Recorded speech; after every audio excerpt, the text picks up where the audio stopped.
السلام علیکم ملګرو، هیله لرم چې جوړ روغ او خوشحاله به یاستئ او د صحت په جامو کې به پټ یاستئ. ګرانو ملګرو، د وفاداري او بې وفا ښځې نښانې به د نن په دغه ویډیو کې له تاسو سره شریکوو او حضرت علي رضی الله تعالی عنه په دغه اړه څه فرمایلي هغه به هم تاسو ته بیان کړو. د حضرت علي رضی الله تعالی عنه شخصیت د ټولو مسلمانو لپاره ډیر د قدر وړ ده، ځکه چې له هغه سره د علم یوه ډیره غټه خزانه وه. حضرت محمد صلی الله علیه وسلم هم د هغوی په اړه فرمایلی دي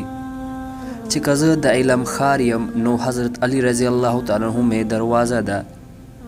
نو له دې خبرې ثابتېږي چې رسول صلی الله علیه وسلم هم د دغې خبرې تصدیق کړی چې له حضرت علي رضی الله تعالی عنه سره د علم یوه ډیره لویه خزانه موجود ده. د وفادار او بې وفا ښځې نښانې به تاسو ته درښیم، خو تر هغه مخکې که تاسو زموږ په چینل نوي یاست نو مهرباني وکړئ زموږ چینل سبسکرایب کړئ تر څو زموږ هره نوې ویډیو تر ټولو نه مخکې تاسو ته ورسیږي. ګرانو ملګرو، یو کس د حضرت علي رضی الله تعالی عنه په خدمت کې حاضر شو او ویل چې ای علي رضی الله تعالی عنه، زه له یو چا سره ډیره مینه لرم او له هغې سره نکاح کول غواړم،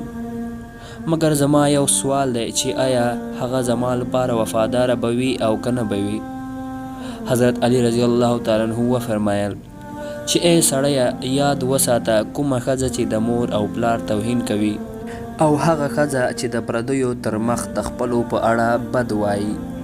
نو پوه شه چې هغه ښه ښځه نه ده. کومه ښځه چې د خپل کور او خپلوانو په اړه بد وایي نو یوه ښه ښځه نشي کیدی.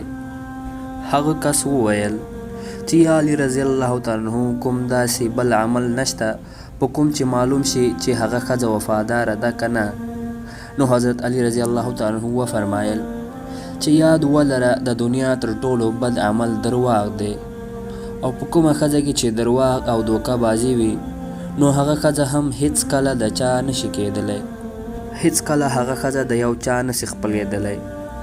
ګرانو ملګرو، حضرت علي رضی الله تعالی عنه چې کومې نښانې وې راښودلې دي، یعنی هغه ښځه چې د خپل مور پلار توهین کوي، یعنی د هغو خلکو چا چې هغه دې دنیا ته راوړې،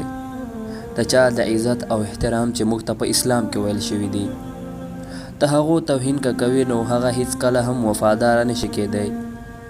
او هغه ښځه چې د خپل کور خبرې له بل چا سره کوي، یعنی سبا به ستا خبرې هم له بل چا سره کوي،